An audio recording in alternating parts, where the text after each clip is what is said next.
اس وقت ملکی سیاست کا تعلق ہے تو عمران خان نیازی صاحب، ان کی جماعت اور ایک بڑے پاگل کے ساتھ جو چھوٹے پاگلوں کا ایک جتھا اس وقت پاکستان کی سیاست کے اوپر جو ہے وہ ظہور پذیر ہوا ہے، اس کی یہ کوشش ہے کہ ملک میں افراتفری، انارکی اور ایسے حالات پیدا کیے جائیں کہ جو عدم استحکام کو لے کے آئیں. یعنی ان کی ہر کوشش جو ہے وہ عدم استحکام پیدا کرنے کے لیے ہے، کیونکہ اگر کسی بھی ملک میں سیاسی عدم استحکام ہوگا تو پھر اکانومی جو ہے وہ کبھی استحکام کا جو ہے وہ استحکام نہیں ہو سکتی، مستحکم نہیں ہو سکتی.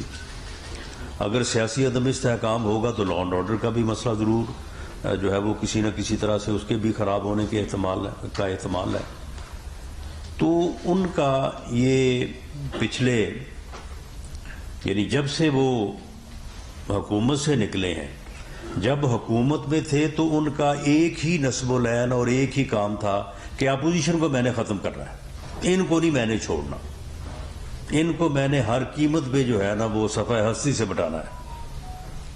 جبکہ یہ اختیار جو ہے وہ کسی انسان کے بس میں نہیں ہے کہ وہ کسی دوسرے کو یا اپنے مخالف کو جو ہے صفحہ ہستی سے مٹا دے.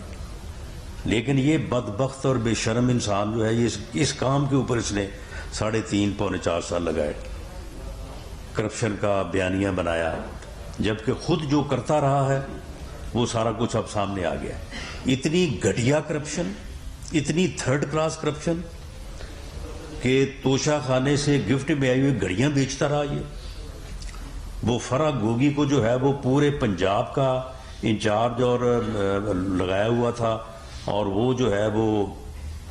پیسے پکڑ کے ڈی پی او اور ڈی سی او، کمشنر اور ڈپٹی کمشنر اور ڈی جی ڈیولپمنٹ اتھارٹیز لگاتی رہی ہے. تو خود یہ کر رہا تھا، لیکن ساتھ ساتھ اسی کے اوپر کرپشن کے بیانیے کے اوپر اپوزیشن کو کہتا تھا کہ میں نے اپوزیشن کو جو ہے صفحہ ہستی سے مٹا دینا ہے. لیکن بہرحال اللہ تعالیٰ کی ذات بڑی ہے، کوئی کسی کو کس طرح سے مٹا سکتا ہے کہ پھر وہ خود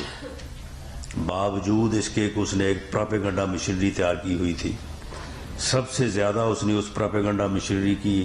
جو ہے وہ سپورٹ اور ان کی حمایت کی، اور اس کے بعد بالآخر وہ پراپیگنڈا مشینری بھی، وہ 1 پیج بھی، اور یہ بیانیہ بھی جو ہے اسے بچا نہیں سکا، اور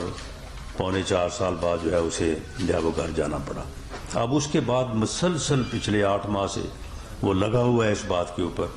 کہ کسی نہ کسی طرح سے جو ہے وہ عدم استحکام کی صورت جو ہے وہ پیدا کرے.